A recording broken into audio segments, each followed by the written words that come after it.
Servus. Immer öfter sieht man ja bei uns die letzten, glaube schon 20 Jahre jetzt in die Gärten so Buddha-Statuen, so Sachen. Dieses Zeug aus Asien, aus dem Osten, kommt immer mehr in Mode. Und ich gehöre da, muss ich ehrlich sagen, auch dazu. Ich habe auch etliche so Buddha-Figuren im Garten und habe mir aber auch, was vielleicht die meisten von euch nicht haben, schon immer relativ viel Gedanken gemacht über diese Sache auch, eben über den Buddhismus. Und da muss ich euch jetzt mal sagen, dass die Sachen, die man bei uns so drüber hört, eigentlich nicht das Wesentliche im Kern treffen. Viele Sachen kommen so aus der Esoterik-Ecken und andere Sachen, die kommen aus einer sehr katholischen Sichtweise, wo man praktisch den Buddhismus immer mit dem katholischen Glauben oder mit dem christlichen Glauben vergleicht. Und das macht aus meiner Sicht keinen wirklichen Sinn, weil das doch ganz was anderes ist. Ich sage jetzt mal, beim Buddhismus gibt es eher auch die Möglichkeit, dass man das weniger als Religion sieht, sondern mehr als Lebenseinstellung. Buddha, der schreibt jetzt nicht vor, dass man an einen Gott glauben muss oder dass man meinen muss, er war ein Gott. Er schreibt nicht einmal vor, dass man alles glauben muss, was er sagt, sondern er sagt, jeder Einzelne soll das, was er gesagt hat, prüfen, weil nicht alles, was er gesagt hat, trifft für jeden zu. Und so ist es eine ganz verzwickte Sache. Und selbst das Nirvana, also das, was praktisch viel meinen, das war jetzt sowas wie der Himmel von den Buddhisten, ist eigentlich auch kein Ort nicht, sondern eher so ein Zustand. Und ob es dann den Zustand gibt oder ob das bloß heißt, dass man dann praktisch erloschen ist und gar nicht mehr lebt und dadurch seine Ruhe hat und seinen Frieden, selbst das ist nicht genau geklärt. Es gibt im Buddhismus ganz viele verschiedene Richtungen, von 10 über, was in Japan gemacht wird, über eben diesen thailändischen ursprünglichen Buddhismus und dann auch das, was in andere Länder, China und so weiter verbreitet ist.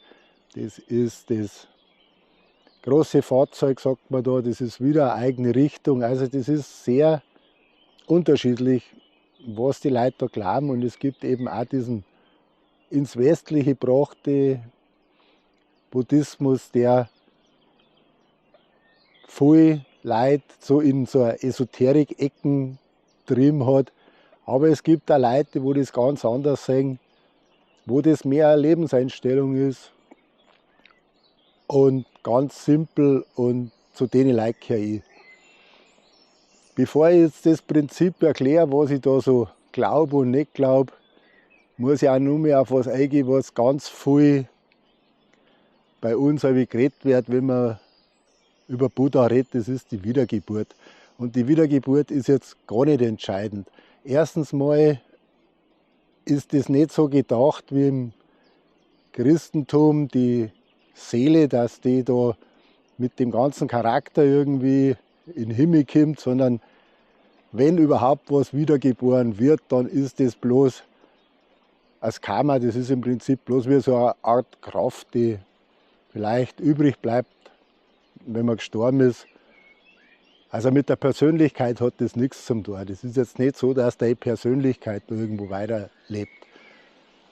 Und dann ist auch nicht wichtig im Buddhismus, ob man an die Wiedergeburt glaubt. Das ist jetzt nicht entscheidend. Das ist nicht so, wie bei den Christen das Ziel ist, dass man im Himmel kommt. So ist beim Buddhismus nicht das Ziel, dass man wiedergeboren wird. Das ist nicht das Ziel.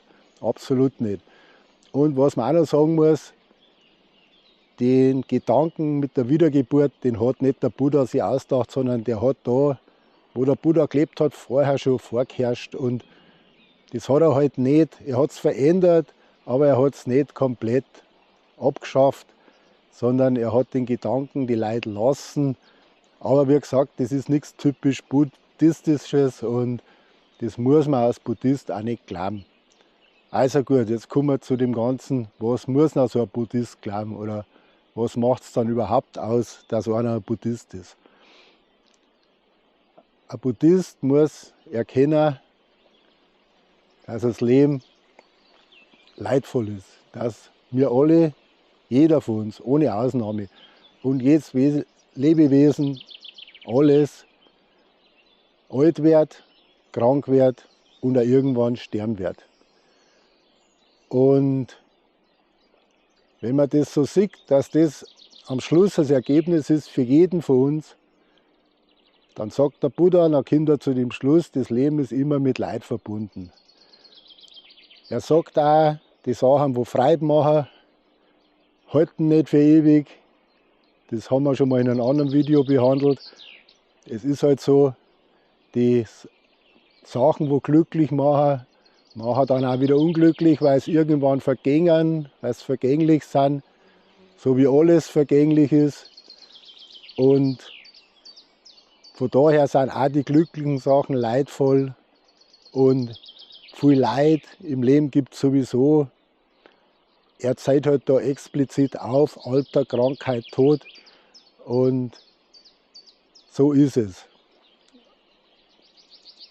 Und dann, trotz diesem Wissen, dass wir eigentlich keine Chance haben, es gibt keinen Trick und keine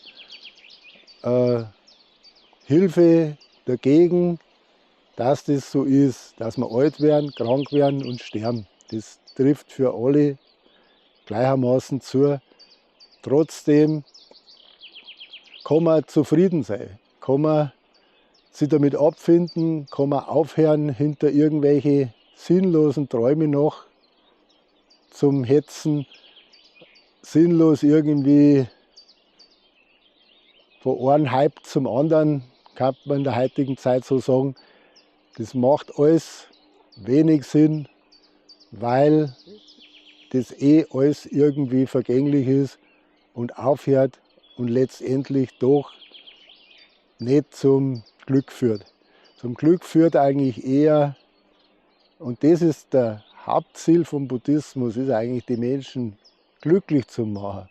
Trotz der Tatsache, dass das Leben eigentlich an und für sich nicht ohne Leid abläuft und leidvoll ist für jeden und vergänglich, trotzdem zufrieden sein, das akzeptieren können, damit leben, sich selber und andere helfen, in dieser Schwierigkeit mit diesen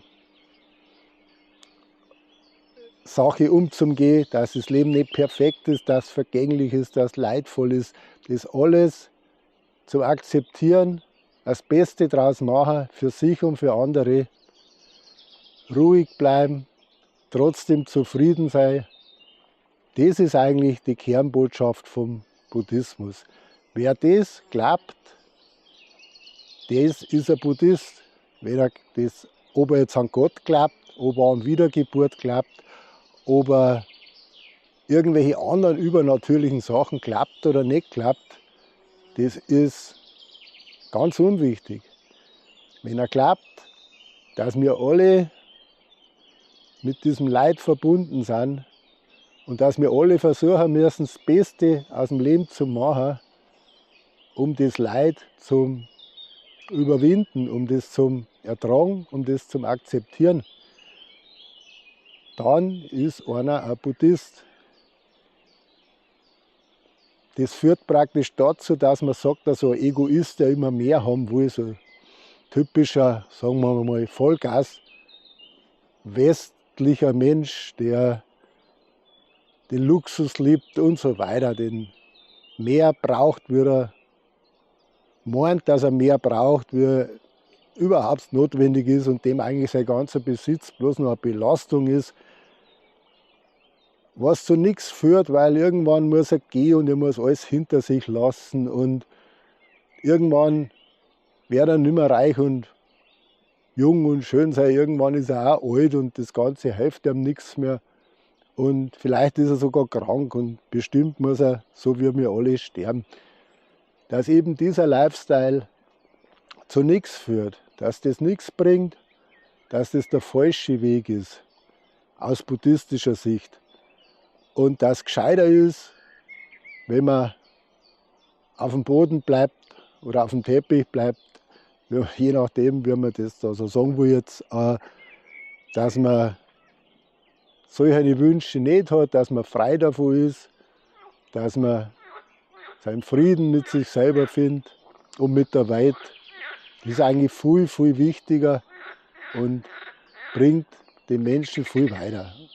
Wie gesagt, wer das so akzeptieren kann, das Leid auf der Welt, und wer was dagegen tun möchte, für sich und für andere, indem dass er cool bleibt und das akzeptiert, das ist eigentlich schon ein Buddhist. Mehr gehört nicht dazu. Danke.